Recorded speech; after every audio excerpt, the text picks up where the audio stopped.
साल 2025 इंडिया की economy boom कर रही है। शेयर मार्केट में हलचल मची है। इन्वेस्टर्स अगले बड़े मौके की तलाश में हैं। क्या इंडसइंड बैंक वो मौका हो सकता है? क्या आपको इस बैंकिंग जायंट को अपने पोर्टफोलियो में शामिल करना चाहिए? चलिए इंडसइंड बैंक की दुनिया में गहराई से उतरते हैं और पता लगाते हैं।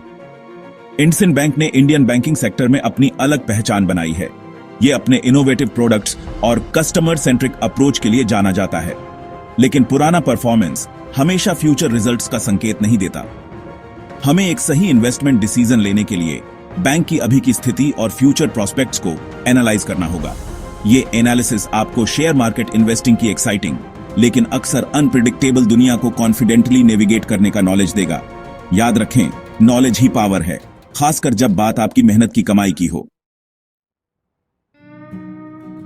IndusInd bank Indian banking landscape में बस एक और नाम नहीं है। यह बैंकिंग के लिए अपने यूनिक अप्रोच से अलग दिखता है।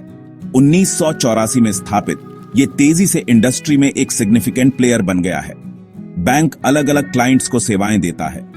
इसमें इंडिविजुअल्स, छोटे बिजनेस और बड़े कॉरपोरेशंस शामिल हैं। इसके wide range on off financial products और सर्विसेज ने इसकी पॉपुलैरिटी में योगदान दिया है।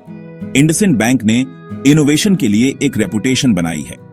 ये इंडिया के पहले बैंकों में से एक था जिसने कई कस्टमर फ्रेंडली फीचर्स इंट्रोड्यूस किए। इनमें वीडियो ब्रांच सर्विसेज और मोबाइल बैंकिंग शामिल हैं। टेक्नोलॉजी और कस्टमर सेटिस्फेक्शन पर यह फोकस इसकी सक्सेस की चाबी रही है। अब नंबर्स की बात करते हैं, क्योंकि जब इन्वेस्टिंग की बात आती है तो कंपनी की फाइनेंशियल हेल्थ समझना बहुत जरूरी है। हम कॉम्प्लेक्स फाइनेंशियल जार्गन को सिंपल टर्म्स में आसानी से समझ आने वाले चार्ट्स और ग्राफ्स का यूज करके समझाएंगे।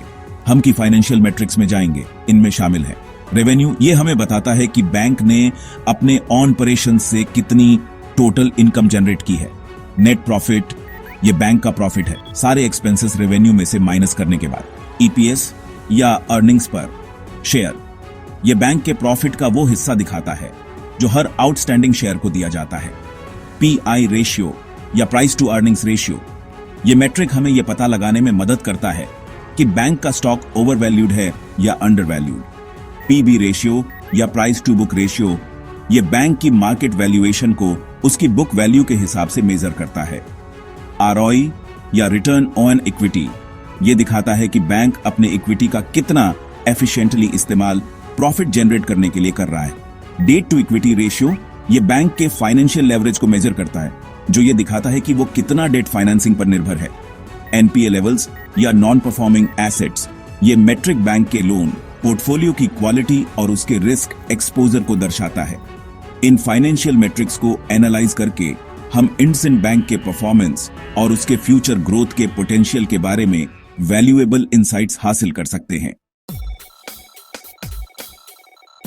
हर समझदार इन्वेस्टर जानता है कि यह देखना जरूरी है कि स्मार्ट मनी कहां जा रहा है। म्यूचुअल फंड्स और हेज फंड्स जैसे इंस्टीट्यूशनल इन्वेस्टर्स अक्सर पब्लिकली ट्रेडेड कंपनीज में बड़े स्टेक्स रखते हैं। उनके इन्वेस्टमेंट डिसीजन मार्केट ट्रेंड्स को काफी इन्फ्लुएंस कर सकते हैं। हम उन मेजर इंस्टीट्यूशनल इन्वेस्टर्स को आइडेंटिफाई करेंगे जिन्होंने इंडसइंड बैंक पर दांव लगाया है। क्या वो अपनी होल्डिंग्स बढ़ा रहे हैं या घटा रहे हैं? ये जानकारी बैंक के आसपास के मार्केट सेंटीमेंट के बारे में वैल्यूएबल इंसाइट्स दे सकती है। याद रखें, इंस्टीट्यूशनल ओनरशिप को ट्रैक करना पजल का सिर्फ एक पीस है। कोई भी इन्वेस्टमेंट डिसीजन लेने से पहले अपनी खुद की पूरी रिसर्च करना जरूरी है।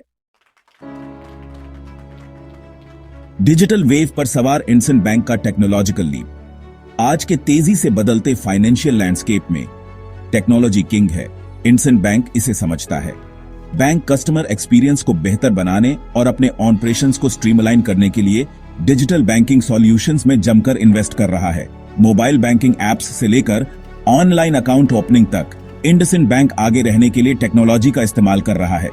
हम बैंक के डिजिटल ट्रांसफॉर्मेशन जर्नी और फ्यूचर ग्रोथ प्रोस्पेक्ट्स पर इसके इम्पैक्ट को एक्सप्लोर करेंगे। डिजिटल इनोवेशन के प्रति बैंक की कमिटमेंट कंपेटिटिव बैंकिंग इंडस्ट्री में एक की डिफरेंशिएटर हो सकती है, जो पोटेंशियली टेक सेवी कस्टमर्स को अट्रैक्ट कर सकती है और ग्रोथ को बढ़ावा दे सकती है।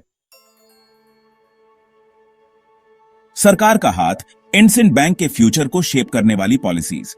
इंडियन गवर्नमेंट फाइनेंशियल सेक्टर को शेप करने में एक अहम रोल निभाती है। इसकी पॉलिसीज और रेगुलेशंस बैंकिंग इंडस्ट्री के ग्रोथ ट्रैजेक्टरी को काफी इन्फ्लुएंस कर सकते हैं। हम इंडसइंड बैंक के फ्यूचर पर गवर्नमेंट पॉलिसीज के पोटेंशियल इंपैक्ट को देखेंगे। इसमें फाइनेंशियल इंक्लूजन, डिजिटल पेमेंट्स और इंफ्रास्ट्रक्चर डेवलपमेंट को प्रमोट करने वाले इनिशिएटिव्स शामिल हैं। बैंकिंग सेक्टर पर गवर्नमेंट का रुख समझना इन्वेस्टर्स के लिए इंडसइंड जैसे बैंकों की लॉन्ग टर्म वायबिलिटी और ग्रोथ पोटेंशियल का असेसमेंट करने के लिए जरूरी है। अनिश्चित लहरों को नेविगेट करना, आगे रिस्क और अपॉर्चुनिटीज। कोई भी इन्वेस्टमेंट रिस्क के बिना नहीं होता। इंडसइंड बैंक किसी भी दूसरे फाइनेंशियल इंस्टीट्यूशन की तरह अपने खुद के चैलेंजेस और अनिश्चितताओं का सामना करता है। हम उन पोटेंशियल रिस्क पर चर्चा करेंगे जो इंडसइंड बैंक के फ्यूचर को इंपैक्ट कर सकते हैं। इसमें इकोनॉमिक स्लोडाउन शामिल है। सुस्त इकोनॉमी क्रेडिट ग्रोथ को कम कर सकती है और एनपीए को बढ़ा सकती है। कंपटीशन, इंडियन बैंकिंग सेक्टर बहुत कंपेटिटिव है। नए प्लेयर्स लगातार उभर रहे हैं। रेगुलेटरी चेंजेस, गवर्नमेंट रेगुलेशंस में बदलाव बैंकिंग इंडस्ट्री की प्रॉफिटेबिलिटी और ग्रोथ को इंपैक्ट कर सकते हैं। हालांकि हर चैलेंज एक अपॉर्चुनिटी भी देता है। हम इंडसइंड बैंक के लिए पोटेंशियल ग्रोथ ड्राइवर्स को भी एक्सप्लोर करेंगे। अनटैप्ड रूरल मार्केट इंडिया की विशाल ग्रामीण आबादी बैंकिंग सर्विसेज के लिए एक बड़ा अनटैप्ड मार्केट प्रस्तुत करती है। ग्रोइंग मिडिल क्लास, बढ़ता हुआ Indian middle class financial products और सर्विसेज की डिमांड को बढ़ा रहा है।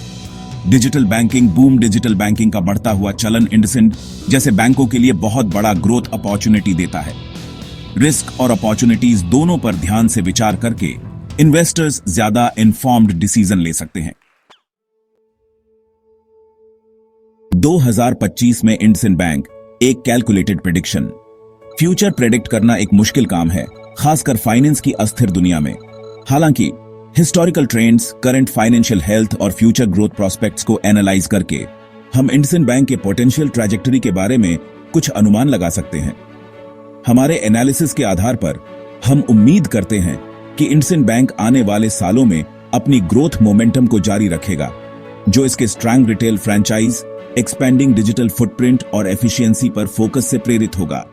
हालांकि एसेट क्वालिटी को बनाए रखने और कंपेटिटिव लैंडस्केप को नेविगेट करने जैसे चैलेंजेस बने रहेंगे। याद रखें, ये सिर्फ अवेलेबल जानकारी के आधार पर एक प्रेडिक्शन है। असल आउटकम कई इंटरनल और एक्सटर्नल फैक्टर्स पर निर्भर करता हुआ अलग हो सकता है। फाइनल वर्डिक्ट, इन्वेस्ट करें या नहीं? तो इंडसइंड बैंक की दुनिया में इस डीप डाइव के बाद सवाल अभी भी है, क्या आपको इन्वेस्ट करना चाहिए? जवाब फाइनेंस की ज्यादातर चीजों की तरह आसान नहीं है। ये आपकी individual risk appetite, investment goals और ओवरऑल पोर्टफोलियो स्ट्रेटेजी पर निर्भर करता है। खरीदें अगर आप इंडियन इकोनॉमी और बैंकिंग सेक्टर के ग्रोथ पोटेंशियल को लेकर बुलिश हैं। अगर आप इंडसइंड बैंक के मैनेजमेंट और चैलेंजेस को नेविगेट करने की उसकी क्षमता में विश्वास करते हैं। अगर आप मॉडरेट रिस्क के साथ सहज हैं और लॉन्ग टर्म कैपिटल अप्रिसिएशन चाहते हैं, होल्ड करें। अगर आपके पास पहले से ही इंडसइंड बैंक के शेयर्स हैं और आप इसके करंट परफॉर्मेंस से सहज हैं। अगर आप इंतजार करना चाहते हैं और देखना चाहते हैं कि बैंक बदलते इकोनॉमिक लैंडस्केप को कैसे नेविगेट करता है, अवॉइड करें। अगर आपकी रिस्क एपेटाइट कम है और आप मार्केट वोलेटिलिटी के साथ असहज हैं। अगर आपको बैंक की चैलेंजेस से पार पाने और ग्रोथ को बनाए रखने की क्षमता पर संदेह है। आखिरकार डिसीजन आपका है। पूरी रिसर्च करें, जरूरत पड़ने पर एक फाइनेंशियल एडवाइजर से सलाह लें और एक इन्फॉर्म्ड चॉइस करें जो आपके इन्वेस्टमेंट ऑब्जेक्टिव्स के साथ अलाइन हो। इंडसइंड बैंक पर आपके क्या विचार हैं? नीचे कमेंट्स में अपनी राय और इनसाइट्स शेयर करें। चलिए इन्वेस्टर्स की एक कम्युनिटी के रूप में साथ मिलकर सीखते और बढ़ते